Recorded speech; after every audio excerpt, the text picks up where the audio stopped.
Today we're going to look at some mid and late round running backs that are climbing draft boards that I'm drafting in my leagues right now. I'm going to talk ball on them.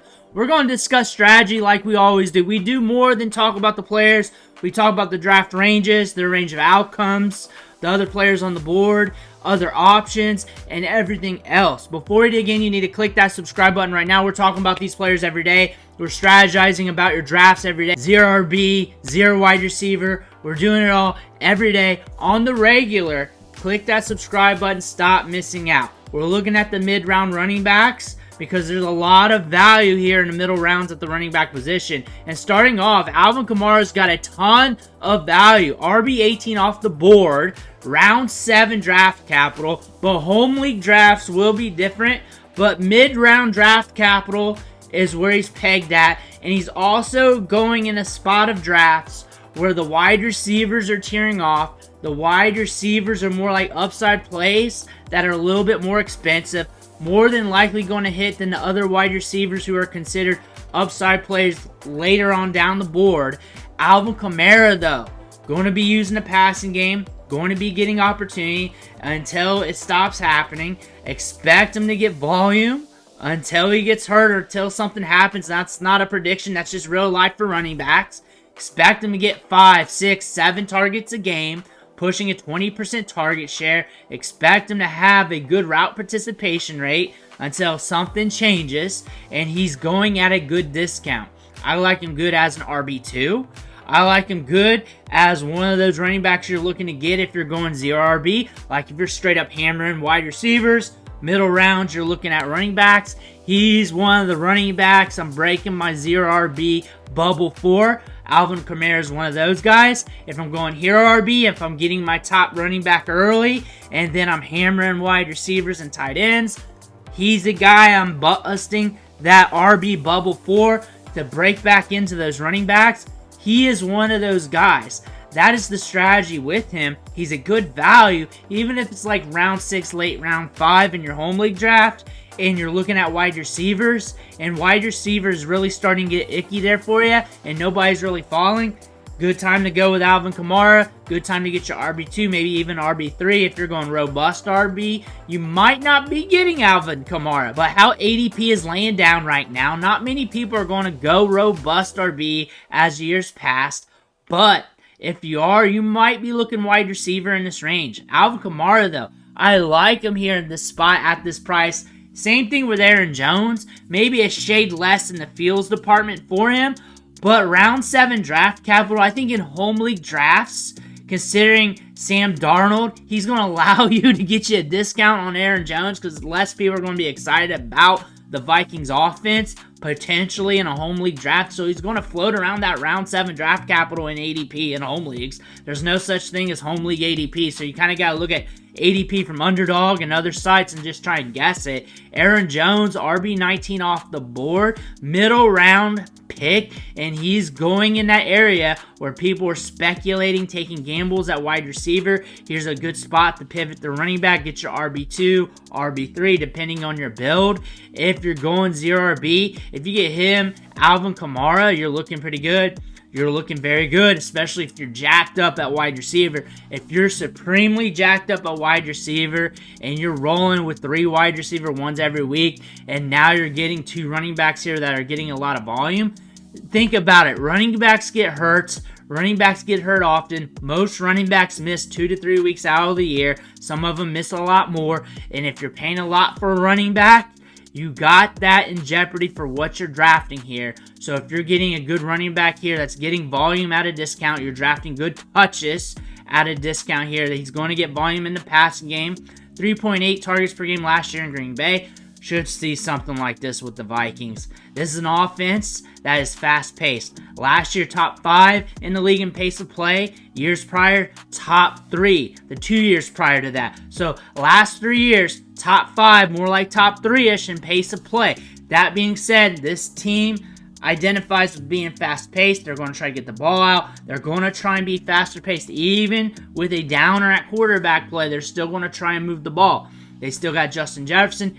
Aaron Jones is going to get touches, and you're paying a cheap price for a good amount of touches. David Montgomery, his ADP is actually bumping up a little bit, more like round 6-ish, a little bit more expensive due to the Jahmyr Gibbs injury. Rumor has it Jahmyr Gibbs is going to be back around week 1. That is a rumor that has been stated in the media. Don't know if that's going to be 100% true because we do not know till the start of week 1. But David Montgomery, nonetheless, just look at the production down there. Just look at that. Look at what you're paying. Upper mid-round pick, but still at a good price tag. You know that he's going to get touches. You know he's going to get work around the goal line. He's going to get opportunities. He's probably going to hover around 14 points a game, 13, 14, 15, somewhere around there. He'll have some pop-off weeks where he's an RB1. He'll have those weeks where he's making you a head-scratcher for Jahmyr Gibbs because the game script that week flowed more for David Montgomery. They're going to use these guys interchangeably. Jahmyr Gibbs should pop off more this year, but David Montgomery should still get opportunities. He's good between the tackles. He's a top-tier meat shield for Jahmyr Gibbs. Should get workload. Raheem Mostert's too cheap, and you're paying a ton for Devin Achane. You're paying a ton for him. Raheem Mostert, round 8. Round 7. Later mid-round pick in your draft. Afterthought, but can give you good production. Has a little bit of an injury history, but still where you're drafting him at, it doesn't matter. It doesn't really matter. All running backs got an injury history, and he's going to middle rounds. We're part of the Dolphins. Good yards per carry last year at 3.4. 2 targets a game, but this is a fast-paced offense. He'll get looks around the goal line. He's going to be productive. If he's your RB2, you're sitting pretty. If you're drafting a running backs in round 7 and round 8 as your RB1 and RB2, and you just slammed up wide receivers, you're a lead out wide receiver in your league, and if you can hit in round 7 and round 8 with a Raheem Mostert, you're looking good. You're looking good. Round 7, round 8, maybe it's more like round 6, round 7 in your drafts and your home league drafts with your friends, is pretty juicy at running back. You're getting good production. You can get a good RB2. You can get 2 running backs there and just light it up at wide receiver and starts. However you want to build it, you can win with different builds. Look at them as builds. Look at them as Legos, building a fantasy team. Think about Madden, building your franchise. There's a million ways you can win it. Raheem Mostert stays healthy on the field, playing with the Dolphins, fast-paced offense. Look at that discount. He's valued as a cheap RB2, RB3 running back right now. You can get good production as you see down there out of him. 18 points per game when healthy on the field through weeks 1 through 16. Raheem Mostert, a guy to look at. Zamir White, RB23, round 8 draft capital. He's going to get the touches. Top 3 in opportunity share in the league from weeks 15 to 18. Getting workload, getting opportunity. He's going to still get that. The beat writers are excited about him. They're calling him Zeus on the field. The crowd's going wild in the joint practices and in training camp about him. He's going to get opportunities. He's going to get touches, and you can dance with that in the middle round. You're drafting cheap touches here. You're drafting cheap opportunity. Going to get the ball up the gut a lot. Maybe a little bit more opportunities for touchdowns. We didn't have many of them in the back 9 there. So something should happen to where he should get a little bit more opportunity for that. 21 rushing attempts per game with Jacobs out. We could see that this year as well. Zamir White could get a lot of work. Joe Mixon. We're spending a little bit up here at running back. Round 6 on underdog. But more like round 5-ish in your home leagues. Maybe even round 4. The thing about this, let's just say your league pays up for him in round 4. Or you pay up for him in round 4 because running backs just went ham in your league.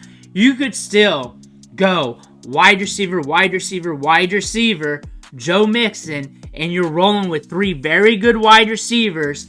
You got an RB1 here who's going to get touches and a good offense. Look at the stats down there. Look at the RB1 weeks in the back half of the season. Look at the low games. You're probably going to see something like that. And now you got to build wide receiver, wide receiver, wide receiver. 3 good wide receivers. A good RB1 who's going to get similar touches than the guys you drafted where you drafted those elite wide receivers at. Then you could probably wait another round, get some of the other running backs we just talked about. Your team's looking good. Your team's looking good. That's why we talk about strategy. It's not player good versus player bad. 6 weeks into the season, half these guys are going to be hurting anyways. So let's talk strategy on how to build the team. How to build the team how to manipulate the ADP, how people are drafting. You know how your league works. You know if people pay up for running backs in your league. You know if they don't. Some leagues are different than others. You need to know that. That's not my job. That's your job because you're in the league. But if they are, and you catch him at round 4, you can go 3 wide receivers. If he falls back a bit, you can get 3 wide receivers, a tight end, 4 wide receivers, another running back, whatever it is. But he's going at a good discount. Considering the situation, considering what he's been doing recently, you got some opportunity here. Rachaad White, very similar. Like if I'm drafting on the bend, on the tail end of the snake in my draft, and it's round 4, round 5, or something like that, if I can get him and Mixon on top of a bunch of good wide receivers, because he's going to be using the passing game. He's going to get more opportunities. Not the most efficient running back per touch, but if he was, you'd be paying second round, first round pick for him because he was getting good opportunities here. 15.8 rush attempts per game, 4.1 targets out of the backfield, using the passing game. They did not really bring in any running backs of consequence. They drafted Bucky Irving, but he's not a running back of consequence off free agency or top tier draft pick or anything like that. This is the Rachaad White show. You can dance with this. RB15 off the board. That's dirt cheap. You can get a lead at wide receiver and still get good touches from your running back position. You can even get 2 at this price range if things fall your way. Trey Benson is a supreme upside play. I like James Conner as a running back. I like him a lot. He's very productive. He's a good running back. But running backs get hurt. He's an older running back. Things happen. Trey Benson is a tremendous upside play. Once you get to the double-digit rounds with these running backs, start looking for more upside. You should have at least 1 rookie running back on your team. You should have at least a couple stash plays at the running back position on your team. Once we get 1, 2, 3 weeks into the season, some of these running backs are going to get hurt. And you want the running backs already on your roster with supreme upside. 4.3 speed, top draft picks in recent drafts, guys that could trend up as big trade targets in your league if they get more opportunity. You're not just drafting them for production, potential trades in the future, because if something happens to James Conner, there could be somebody in your league that could go off for Trey Benson, maybe trade you elite wide receiver or something stupid. We're talking home league drafts. Dumb things happen in home league drafts, and everybody's going to be talking him up. They're going to be talking up the draft capital, decent draft capital in this year's draft. 4.3 speed, good size, good between the tackles, has some pop in the step. On top of that, upside for days in this offense too. Could be a home run hitter later on down the line.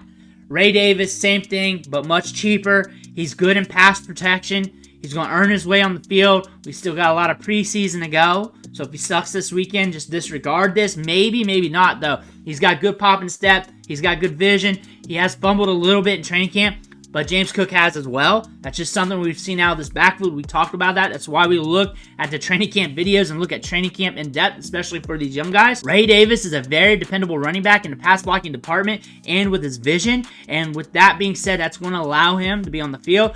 They tried to get the ghost of Leonard Fournette and a bunch of other old running backs last year to fill that RB2 role. They want an RB1B back there to share the workload with James Cook. They showed their cards last year with that, and they showed it with this draft pick. Ray Davis is going to get opportunities and a cheap lottery ticket. Blake Corum, probably the most NFL-ready running back in this year's draft. Good between the tackles, dependable. Something happens to Kyren Williams, everybody's going to want Blake Corum. If you have Kyren Williams at this price, double-digit rounds, you're going to want Blake Corum. I would try to get Blake Corum. I would have him on my team because I know if Kyren Williams goes down, he's getting a shit ton of touches. They ran Kyren Williams down to the ground last year. There were some games he got 30 opportunities or more. They're going to give him a lot of touches. He's NFL ready. He's good to go. He's good in the passing game at all phases. The thing about Blake Corum, he's waiting for Kyren Williams, but this is an expensive lottery ticket, but worth the grab. And look at this round here. Jerry Jeudy, Mike Williams, wide receivers of consequence. I do like some of the running backs here, but upside plays. Jerome Ford's pretty safe. But if you're looking for an upside play, Blake Corum's the guy to look at. Braylon Allen, dirt cheap upside play. Breece Hall goes down, Braylon Allen's going to be a guy. And he could be a guy that is stable standalone. Between the goal line, between the end zone, getting goal line touches, siphoning that workload because he's looking damn good in training camp. He's got pop in the step. He's looking good between the tackles. He's not going to get a lot of work in the passing game. I imagine some of that's going to go to Malachi Corley if something happens to Breece Hall. But he's going to get workload. He's going to be the next guy up, and he's going to be featured if something happens to Breece Hall. He is going to be featured if something happens to Breece Hall. Another running back to look at. Super cheap. Jalen Wright, 4.3 speed on the Dolphins. And the running backs on this offense get hurt from time to time. Jalen Wright's a running back to look at here. If he gets opportunity, he could smash for you. He's cheap. He's free. And I want Dolphins stash players on good offenses. It's simple. It's simple. He's got the speed. He fits well with this offense. That does not mean he's all world. He wasn't like a supremely NFL-ready running back coming out for the draft, but he fits well with this offense and what they want to do. Those are 12 running backs that I've been drafting in my leagues. I do about 6 to 10 drafts a day on Underdog Fantasy, plus my other leagues as well. So those are running backs I'm targeting a lot, or I just end up drafting. I'm also drafting a lot of the other running backs, but those are the ones that get me excited due to the cost. Let me know who you're trying to get in the comments below. Make sure to hit that subscribe button on the way out. One thing for watching. Catch you on the next video.